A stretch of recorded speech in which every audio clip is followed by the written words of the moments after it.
Ang trabaho ng isang line worker ay hindi biro. Pruweba rito ang kasalukuyang ginaganap na Luzon Rodeo Line Workers 2025 sa pangangasiwa ng Philippine Rural Electric Cooperatives Association Incorporated, kung saan tampok ang ilan sa mga aktibidad ng mga line workers na hindi lingid sa kaalaman ng iba. Nariyan ang bago lang na wood pole erection, pole climbing, conductor riding relay, pole dressing at undressing at knot tying relay. We organize this activity for our linemen and for our electric cooperatives to showcase the skills of our line workers, and of course to show that in every field or in every task that they do, we prioritize safety.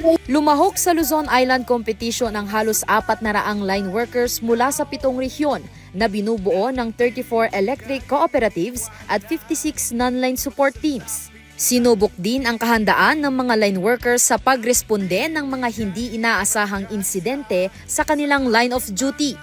Sa isinagawang emergency response and first aid competition, binigyan ng senaryong tutugunan ang mga koponan. Para kay Kuya JV, nangingibabaw raw ang excitement sa kanilang grupo, lalo pat sinasamantala nila ang pagkakataong makatrabaho ang mga kapwa line workers mula sa mga probinsya ng Cordillera. Jadi mangkita di unity or ano nagsasabal nagapuan kat meta tati kakatuan. Pagkatapos nito, isinunod na ang inaabangang highlight ng programa.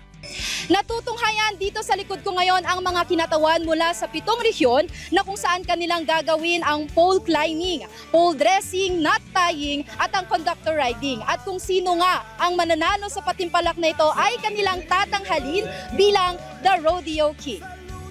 Kami sa inyo, mga sundalong pailaw.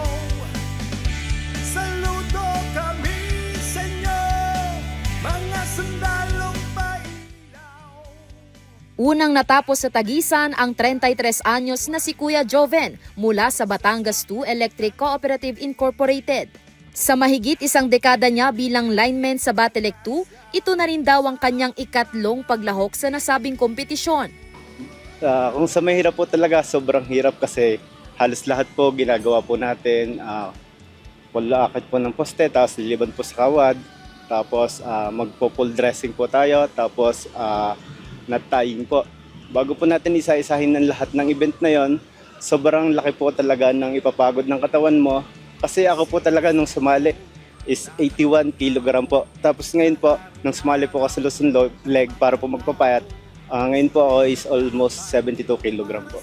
Kung tatanungin kung ano nga ba ang numero unong isinasaalang-alang ng bawat line workers, ito ay ang pagtiyak ng kanilang kaligtasan, lalo na kung sila ay nasa itaas ng poste na buhay ang mga linya.